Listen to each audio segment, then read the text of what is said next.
with sanctions toward Russia amid this Ukrainian invasion. Joining us now to discuss the very latest, we get to Phil Lipoff. He is in Poland. Our Aaron Katersky on the ground in Ukraine, along with ABC News national security analyst Steve Ganyard. Aaron, let's start with you. You are there in Ukraine as we are seeing Western countries start to impose these penalties. The White House today saying this is, quote, the beginning of an invasion. So is it? And do Ukrainians see it this way? Well, NATO certainly sees it this way, saying that Russia has now moved from covert attempts to destabilize Ukraine to overt military action. And the question is, I guess, Kira, how far it goes. The U.S. and its allies have been warning that President Putin would look for cover to justify military action. And Putin said a short time ago that he recognized the territorial ambitions of Russia-controlled rebels in eastern Ukraine. So on one hand, you could use military force to push boundaries. But Putin also said something else. He repeated the unsubstantiated claim that Ukraine could become a nuclear power and attack Russia. So he could also justify an advance into this country claiming self-defense. We don't know what he's going to do. Putin said today that he had no ambitions to recreate any kind of Soviet empire or Tsarist empire.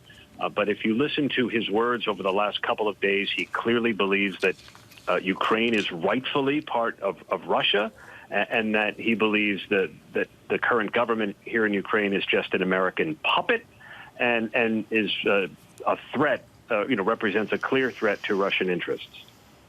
Covert to overt. Steve, let me take that to you. We heard from President Putin today at a press conference saying the Russian military is ready to support the separatist regions militarily in case of necessity. So what do we make of his comments to that speech? And what is Putin doing here? That's the real question here, Carrie. Is he going to move to contact with the Ukrainian military? So we know that he has talked about moving military forces. We do see some military forces moving into those rebel-held areas. But the real question is does he allow the rebels to push out into the whole Donbass, which is well beyond the line of the contended line right now? So we're on pins and needles because that would be the real signal that a conflict had been initiated. If the rebels and Russian military pushed into that part of the Donbass that Ukraine still holds, that is probably the initiation of hostilities. So what do you make of Russia, Steve, saying Ukraine has the nuclear power to attack Russia? Give us a reality check on that. Yeah, way back when the Soviet Union came down, the U.S. worked very closely with Russia to take away the nuclear weapons that Ukraine had. I think at one point Ukraine was something like the fourth largest nuclear power in the world, and it wasn't because the Ukraine had developed them. It was sort of that the Russians said, here, we're going to put them on Ukrainian soil, and we'll say that they're yours, not ours. So long ago, I think President Clinton was the one who signed the agreement where nukes were brought out of Ukraine, and Ukraine was essentially a non-nuclear country. So the whole question here is, are there enough people there to rehabilitate that nuclear capability? The answer is probably not, but it is something that people understand, and they have had the ability to think about nuclear weapons in the past. But it would be something that Zelensky would be stupid. He would lose all of the support both in the EU, NATO, and the U.S. So it's sort of a bluff on Zelensky's part, but it sure stirred up Mr. Putin, and he continues to harp on it. Yeah, of course, understandable. That's kind of his M.O. Phil, meanwhile, let's take it to you. I understand Poland is preparing for an influx of refugees now, depending on the scale of this invasion. What could that look like? And is Poland even ready for that, Phil? Well, it's a great question, Kira, and it's why almost 5,000 members of the 82nd Airborne troops from the U.S. are here in Poland. President Biden has made it very clear that they are not here in any way, shape, or form to fight. But this is why they are here, Kira, and this is what goes to the heart of your question. They are here working with Polish authorities and the military here, at the border trying to figure out what that would look like. If President Putin comes further into Ukraine, let's say a full-scale invasion, Steve's talking about the uncertainty of that. A full-scale invasion would push tens of thousands of Ukrainians to the border, here to Poland, and through. And so part of what our U.S. troops are doing here is trying to figure out your question, what that would look like, and then what they would do if that in fact happened. And you, of course, just landed there on the ground, working diligently to move forward on getting information, trying to get a feel for what a refugee situation would look like. I mean, what's your gut, Phil? I mean, are they ready for this? Are they prepared for this? Can you sense where you are that they are just on standby for anything at this point?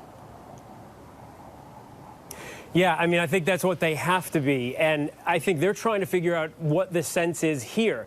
Our troops with the 82nd Airborne Division are down by the border between Ukraine and Poland. And that is where they're trying to figure out with Polish authorities and the military here what that would look like. Are they going to have to set up camps? Are they going to bring people into towns? What is going to happen? And that's the question. That's why all this uncertainty that Steve's talking about, what President Putin is going to do next, well, it has a very real effect on Poland and this area, NATO ally, of course, because this is exactly where all those people will come as refugees, because as you see on that map, Russian troops surround the other three sides. Got it. And Steve, Germany's leader announcing it will halt the Nord Stream 2 pipeline. That would have significant effects on Russia and for Europe. Let's delve into that for a minute and just talk about the prices and even the supply and how that would be impacted in those areas. Yeah, Kara, the Nord Stream 2, what Mr. Schultz halted was the certification. The pipeline is built. It's ready to go. It's ready to be turned on. So this is really an administrative, we're saying we're turning off certification. It doesn't mean that it couldn't be turned back on tomorrow. But obviously this has been something that the U.S. has pushed back on quite a bit since the troubles in Ukraine started.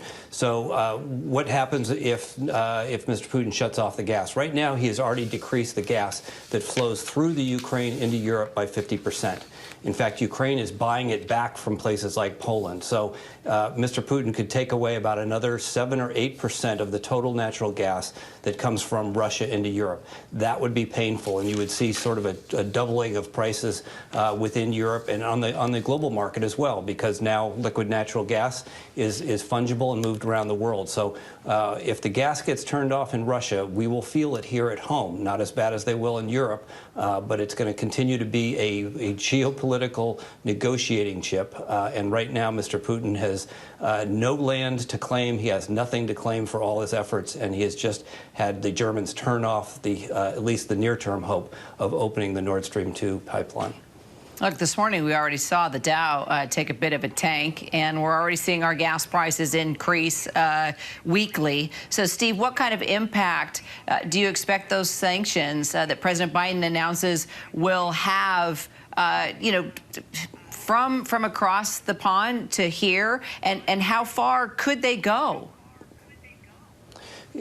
Kara, sanctions have a very poor track record. They don't work very well. So it's really on the Biden administration to put some sanctions in place. We'll hear from the president very shortly that actually have some bite to them, have some meat. Sanctions tend to be a political salve, a bomb for politicians who said, oh, we did something, but they really don't work.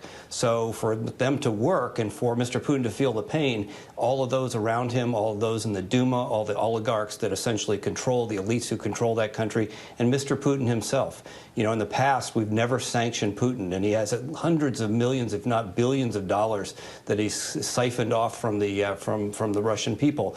If the president does go after Biden, that will be a sea change. And President Biden did say a couple weeks ago, when he was asked about that he would be willing to directly sanction Putin himself. We'll see. In a few minutes, we'll find out just how tough the administration wants to be and what kind of leverage they will be able to produce. Yeah, you want to talk about sanctions not working, just look at Iran. There's an example there. Phil, you mentioned the 5,000 troops there in Poland, but they're not expected to be involved in fighting in Ukraine, right? Absolutely not, Kira. In fact, President Biden has made it a point to go out of his way to say that over and over again. The troops here are to lend support to the Polish military and to people in this area. And what we talked about before, that's going to be their real deal. If refugees come flooding in across the Ukrainian-Poland border, that's when the nearly 5,000 U.S. troops here are going to go into action, and they're going to be really important at that point. All right, Aaron Katursky, Steve Ganyard, thank you so much. Hi, everyone. George Stephanopoulos here. Thanks for checking out the ABC News YouTube channel. If you'd like to get more videos, show highlights, and watch live event coverage, click on the right over here to subscribe to our channel. And don't forget to download the ABC News app for breaking news alerts. Thanks for watching.